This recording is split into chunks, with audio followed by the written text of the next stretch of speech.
আর প্রাত্যহিকীর এ মাসের চলতি পক্ষের বিষয় সুরের ধারা ঝরে।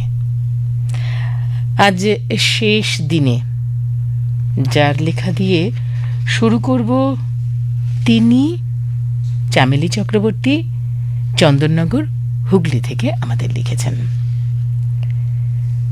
সুরের ধারা ঝরে, সুর জাগানিয়া প্রাত্যহিকী। আজ সুন্দর সকালবেলায় যখন সোনালি সূর্য একটু একটু করে রক্তিম আলোর আভা ছড়িয়ে ধরণীকে আলিঙ্গন করছিল, তখন মন আমার সুরে সুরে বলছিল, এত আলো জ্বালিয়েছ এই গগনে, কে উৎসবের লগনে। সত্যি তো, উৎসব এসেছে, কবিগুরুর জন্মদিনের উৎসব। তাই তো এই উৎসবে যোগদান করবার জন্য শুধু মানুষ নয়, সারা বিশ্ব প্রকৃতি উৎসবের সাজে সেজে উঠেছে। আমার মনে হচ্ছিল আমার সঙ্গে সঙ্গে বাগানের প্রতিটি ফুল, প্রতিটি তরুলতা, সবুজ ঘাসের বন, ছোট্ট ঝোঁটন বুলবুলি আর কাছে দূরের গাছগাছালি সবাই যেন আত্মনিবেদনের দীপ জ্বালিয়ে সেই বিশ্বকবির সুরে সুর মিলিয়ে গাইছে, জাগো মঙ্গলালোকে। আজ নতুন দিনের নতুন সূর্য তার মন খুশি করা আলোর রাগে যখন আমাকে আলোকিত আনন্দে ভরিয়ে তুলেছিল, সেই সময় আমি দেখেছিলাম আমাদের প্রিয় ঋষি কবির শান্ত সুন্দর আননখানি। তার দেওয়া সুরের মালা গলায় পড়ে আমি যেন কোথায় হারিয়ে যাচ্ছিলাম। মন বলছিল, আমি চঞ্চল হে, আমি সুদূরের পিয়াসী। তখন মনে হচ্ছিল যেন অনন্তকাল ধরে আমি হেঁটে চলেছি এক অজানা শ্যামল ঘাস বিছানো পথ ধরে। নাম না জানা ফুলেদের সুগন্ধে ম ম করছিল আমার পায়ে চলার পথ। সে পথে একাকী চলতে চলতে সহসা সুরভিত বাতাসে স্পর্শে নিজেকে খুঁজে পেয়েছিলাম আমি। আনন্দে আমার সর্বাঙ্গ শিহরিত হচ্ছিল। তখন মনের সুখে গেয়ে উঠেছিলাম, আমি পথ ভোলা এক পথিক এসেছি। মনে হচ্ছিল এই জগতে অবিরাম ঝরে পড়ছে সুরের ঝর্ণাধারা।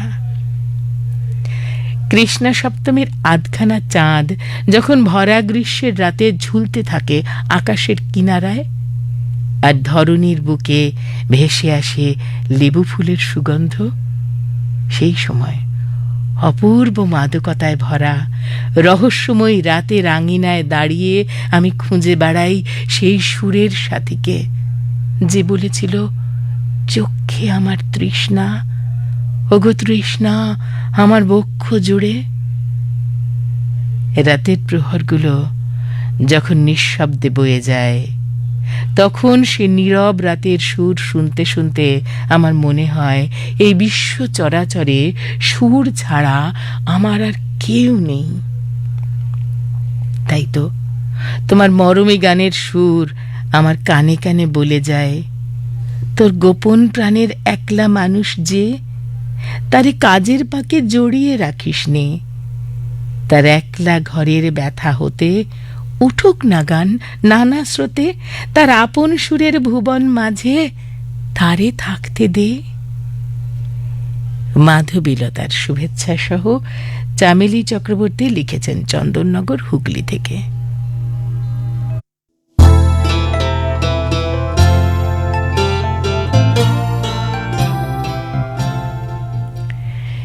এবারে লেখা এসেছে বিধাননগর, পশ্চিম মেদিনীপুর থেকে। লিখেছেন সুজাতা আচার্য। সুর আর রবি ঠাকুর একাকার হয়ে আছেন আমার কাছে, তাই বারবার বলি, তোমার সুরের ধারা ঝরে যেথায় তারই পারে, দেবে কি গো বাসা আমায় একটি ধারে। সুরের সমুদ্রে ডুব দিয়েছিলাম সেই কোন ছোট্টবেলায়। মায়ের গুনগুনিয়ে গাওয়া কত না সুরেলা ধ্বনি তরঙ্গ বাড়ির আনাচে কানাচে মধুর পরিবেশে আমার অবাধ আনন্দময় বড় হয়ে ওঠার সুযোগ দিয়েছিল। মা কখনো গলা ছেড়ে গাইতেন না, হয়তো কোনো এক অজানা জড়তা বাধা হয়ে দাঁড়াতো। মাকে জিজ্ঞাসা করেছিলাম, তুমি কোথায়, কি করে এত সুর কথা মনে রাখলে? কোথায় শিখেছিলে মা? মা বললেন, কিশোরী বেলায় পাশের বাড়ির রেডিওতে গান শুনতাম আর এভাবেই গাইতাম। দাদু তখনও রেডিও কেনার মতো বিলাসিতা এড়িয়ে চলতেন। মা নিজের গান শেখার অপূর্ণতাকে পূর্ণ করতে চেয়েছিলেন মেয়েকে গানের পাঠ পড়ানোর ব্যবস্থা করে। মেয়ে খুব বেশি দূর এগোতে পারল না, কিন্তু সুরের মায়াজাল থেকে বেরোতেও পারল না। আমার একটু বড় বেলায় যখন গ্রামের বাড়িতে গেলাম, সেখানে তারাপদ কাকুর বাঁশির সুরে কি যেন একটা অদ্ভুত আনন্দ ছিল। তখনও কাল্পনিক কৃষ্ণের বাঁশির সুরে রোমাঞ্চিত হওয়ার বয়স হয়নি। যে কোনো সুরে আমার অনুভূতি আর মস্তিষ্ককে শান্তি সায়রে ভাসিয়ে নিয়ে যায়। অবচেতনে তীব্র ইচ্ছা তৈরি হয় সুন্দর সুরেলা কণ্ঠস্বরের অধিকারী হওয়ার। সেই ইচ্ছে পূরণ হলো আত্মজার মধ্য দিয়ে। হ্যাঁ বন্ধু, আমার মেয়েটির সুরেলা কণ্ঠস্বর ও গায়কী মনকে বড় শান্তি দেয়। সঙ্গীতের অমোঘ আকর্ষণে মেয়ের হাত ধরেই আবার প্রবেশ করতে পেরেছি সুর সাধনার মন্দিরে। সে মন্দিরের পুরোহিতের উৎসাহে তার স্নেহধন্য আমি একটু স্থান পেয়েছি সভার মাঝে, সুরের ঝর্ণা তলায়। এই অধমের মাথা আপনিই নত হয়ে আসে কৃতজ্ঞতায়। সুরের ধারায় বাকি জীবন গতিশীল হোক, এই অভিলাষ। সুজাতা আচার্য, বিধাননগর, পশ্চিম মেদিনীপুর। নাজিয়া ইলাহির লেখা, এসেছে পান্ডুয়া স্টেশন রোড, হুগলি থেকে। বন্ধু প্রাত্যহিকী, তুমি প্রায় ৩০ বছর আগের এক ঘটনার কথা আমায় মনে করিয়ে দিলে। সেদিন বাপের বাড়ি থেকে স্বামীর বাড়ি ফিরছি, মনটা খুবই ভারাক্রান্ত। হাওড়া বর্ধমান লোকাল, সময় সকাল 6:25।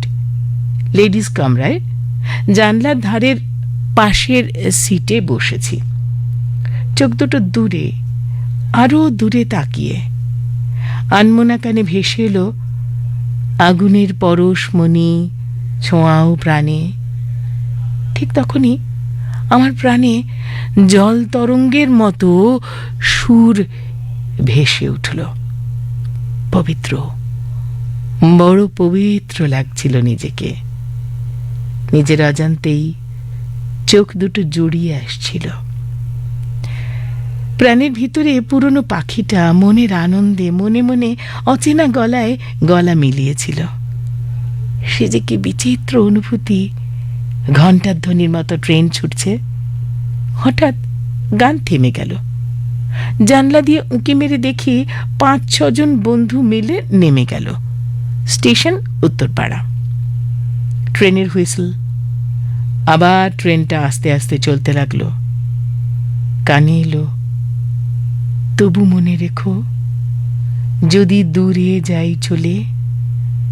তাদের মধ্যে খুঁজছি, অথচ বুঝতে পারছি না কে তার এমন সুরে আমায় ভাসিয়ে নিয়ে এলো।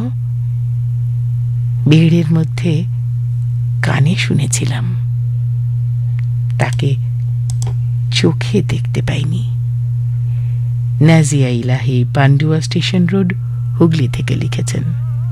মুখোপাধ্যায়, লক্ষ্মীপুর মাঠ, জেলা বর্ধমান থেকে আমাদের লিখেছেন। বহ্নি শিখায় শ্যামল ধরা, হচ্ছে যখন ঊষর মরু, সেই মরুতেও সুরের ধারা বইয়ে দিলেন সুরের গুরু। সঞ্জীবনীর সে সুর শুনে আধমরারাও উঠল বেঁচে। প্রাণসাগরের অতল থেকে আনলো মানিক সিন্ধু সেচে। সুর হারানো যে বাঁশিটি ধুলায় ছুঁড়ে ফেলল যারা, নূতন আশায় বাঁধল যে বুক, বইল সুরের ঝর্ণাধারা।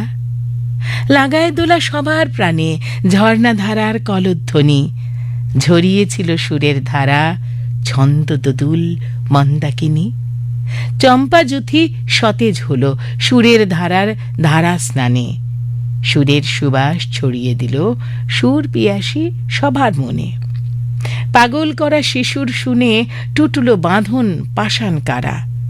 মুক্তি পাগল ঝর্ণা ধারায় ঝরছে সুরের ঝর্ণা ধারা। প্রীতি শুভেচ্ছা সহ লিখেছেন চন্দন সৌরভ মুখোপাধ্যায়, লক্ষ্মীপুর মাঠ, বর্ধমান থেকে। অমিতাভ খাঁ থানা জয়পুর, বাঁকুড়া থেকে আমাদের লিখেছেন, জন্মিলে মরিতে হবে, অমরকে কোথা কবে। জগতের যা কিছু সৃষ্টি সবেরই শেষ পরিণতি ধ্বংস, কিন্তু সঙ্গীতের রাগরাগিনী সৃষ্টির আদি লগ্ন থেকে নিজের মৌলিকত্ব বজায় রেখে ঝরে পড়ছে মানব জগতে, আর মানুষও সেই ধারাকে অক্ষুণ্ণ রেখে বয়ে নিয়ে চলেছে পুরুষানুক্রমে। উষালগ্নে কীর্তনিয়া যখন প্রভাতী সুরে গায়, রাই জাগো রাই জাগো, তখন শিহরণ জাগানো মনে জাগে কবিগুরুর সেই গান, তোমার মহাবিশ্বে কিছু হারায় না তো প্রভু। সেই চেনা সুরের ধারা যেন ঝরে পড়ছে বাউলের কণ্ঠ হতে। আরাত্রিকের জন্য স্বামীজির লেখা খণ্ডন ভববন্ধন গানের ঝরে পড়া সুরের ধারায় স্নাত হয়ে শান্তি লাভের আশায় সন্ধ্যা প্রদীপ জেলে বসে থাকে সারা পৃথিবীর অগণিত অশান্ত মনা মানুষের দল।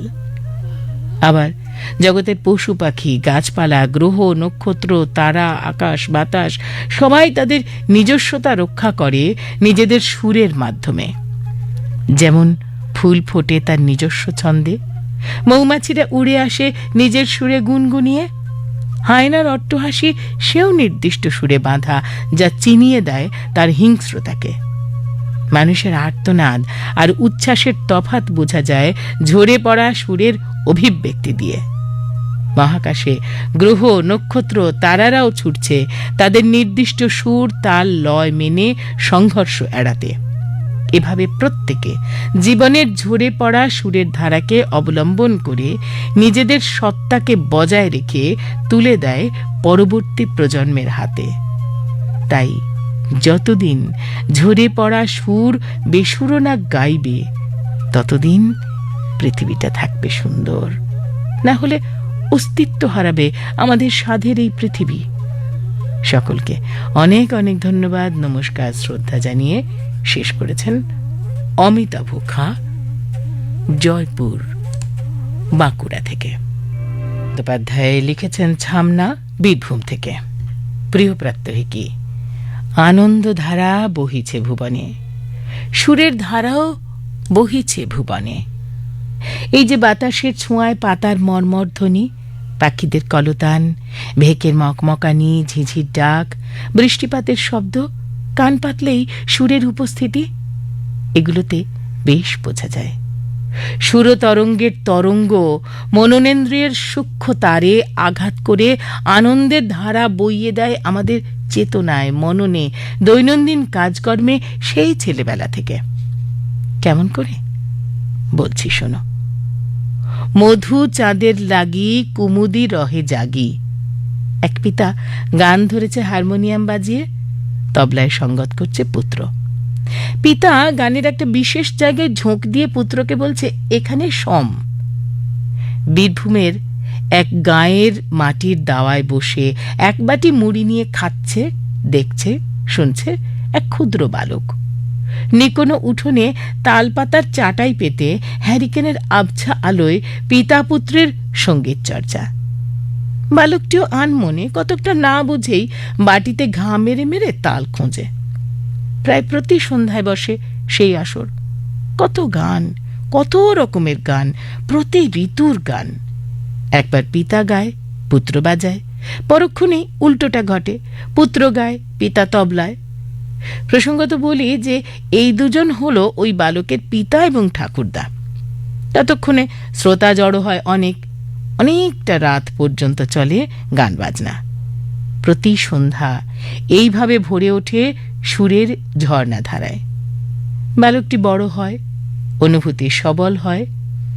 সে শোনে ইমন, পুরবী, ভৈরবী, মালকোষ, দরবারি, কানাড়া, এমনই কত কত। এমনই সময় তাদের বাড়িতে এসে গেল একটি রেডিও সেট। বালকটি কিশোর তখন, তার কাছে এটা এক জাদু জগতের চাবিকাঠি। মজে গেল রবীন্দ্রনাথের গানে।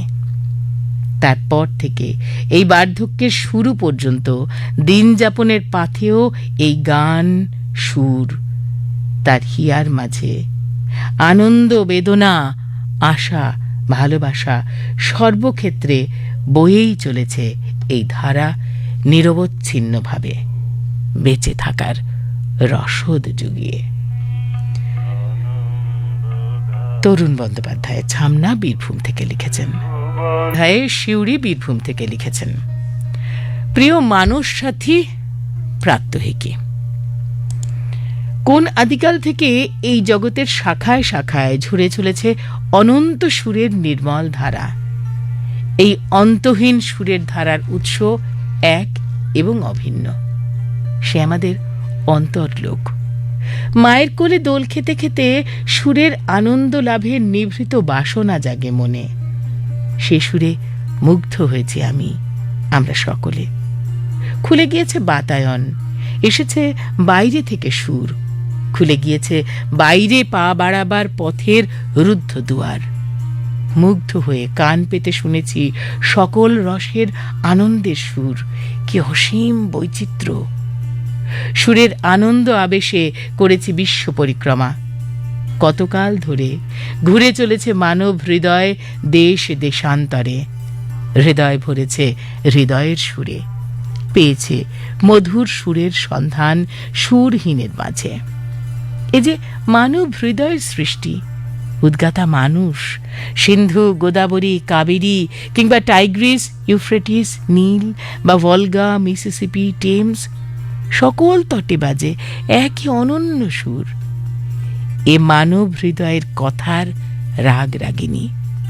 সকল সুরের ধারা মেশে এই মহামন্ত্রের সুরে পুষ্ট হয় বাক, প্রাণ, চেতনা।